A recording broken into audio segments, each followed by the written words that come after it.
Hi, welcome my automotive show KG Ken Enthusiast. Today is the last episode of season 5.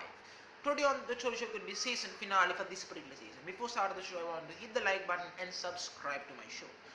Now let's start the show. Today on the show we'll be talking about the death of two iconic luxury sports cars.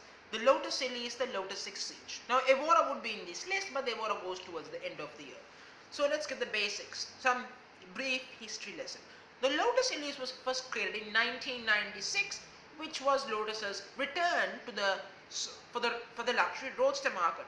Fun, rear-view drive, inexpensive, affordable sports car. Of course, as time went along, the Elise stood for its form no matter what. It came against it. It stood in its form, wonderful, superbly fun to drive the Lotus Elise, superbly stylish and non-cluttered interiors, and pure track focusedness made this one of the most affordable track vehicles in the market. Of course, sometimes Elises can be expensive, but these are track toys, no problem. The other vehicle that's going to be equal ending is the Lotus Exige. The Exige is also a legend, goes back to the year 2000, beginning of the 21st century. Now ending its production after 21 years. The Exige though, however, has often been more expensive because it got more performance than the Elise. Think of a Lotus Elise on Lotus Elise but XL written in it. That's how big, it's more performance, faster and lighter. So the deathbed. So let's talk about what are the last edition models that Lotus is going to do. We know about Lotus is doing the Lotus Cup 240, which is replacing the 220, which as it says 1.8 liter supercharged 4-cylinder, 240 horsepower, which means it's more powerful, made much closer for the 250 version. Now that number seems good. Remember, the Lotus is so light that 240 horsepower it makes it a go-kart really. It's so legendary on that department. The Exige, oh yeah, you are getting V6 supercharged engines up to nearly 400 horsepower really. You are getting the big monsters in the process. Tons of power for the Exige, nearly 400 horsepower. Now let's begin with the Elise. Now I see pictures of the Lotus Elise and I can tell you this, it looks good as always, but it's sad that these things are going away. These luxury sports cars at objected change gave you true track day experience at an affordable price. The Elise will be forever remembered on that. Now the interiors Lotus are very clearly that they will give everything as standard in the last edition models. That means they don't give you nothing. Because what they are saying fully equipped is where driving dynamics, updated suspension and those areas which will make the Elise even better as it needs to be, because it's already good. Why make it better? Why not? Let's go out on a high. That's the logic for the Elise.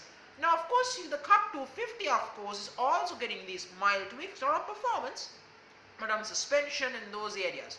So it's something to look forward on there. Prices wise, expect to get to nearly $30,000 to $40,000.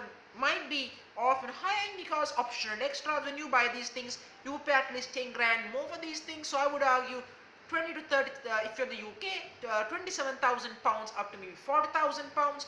I might even say 50,000 pounds because when you go forward on this bad boy, customizations on this track packs and etc., you go crazy. So think about that.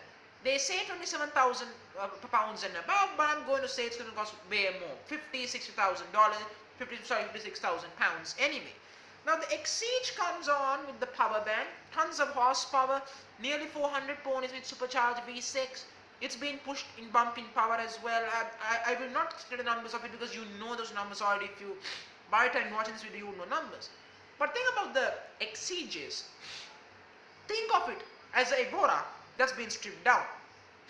That may give you idea about the Lotus, the Exiges. You get the same supercharged V6 as the Evora but makes equal grunt, equal power. So that means it's for the buyer who don't want the creature comforts, the luxury standards of the Evora, which may go for the Exige. But I often found this rather specific that why would you buy Exige when the Elise is more than adequate? Because the Exige will cost $50,000 or $60,000 or $70,000, even higher.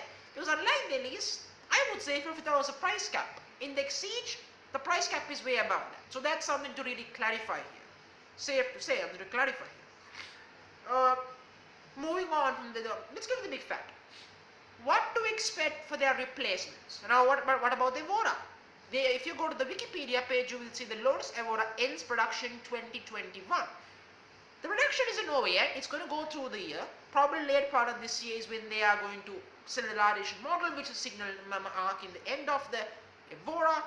Now, what the replacement would be? Now, the replacement is expected to be called this Type 131, which I would argue to be a much more expensive luxury sports car. It's going to cost up to 3 figures probably. That is my logic, because it's going to start $50,000-$60,000 and go to the 100,000 mark, because that luxury sports car has replaced 3 vehicles. It has replaced the Exige, Elise and Evora. So I'm looking forward to see the luxury sports car on the flesh, because that's going to be really good. There's no questions. So before rounding this video off, let's a moment of silence for the fallen hero, the Lotus Elise and Exige, the fallen hero. Right. So that's it really on that episode, season finale of season 5. So thank you much for joining me on the KJ enthusiast. Join me next week. Before another show, hit the like button and subscribe to my show. Thank you very much.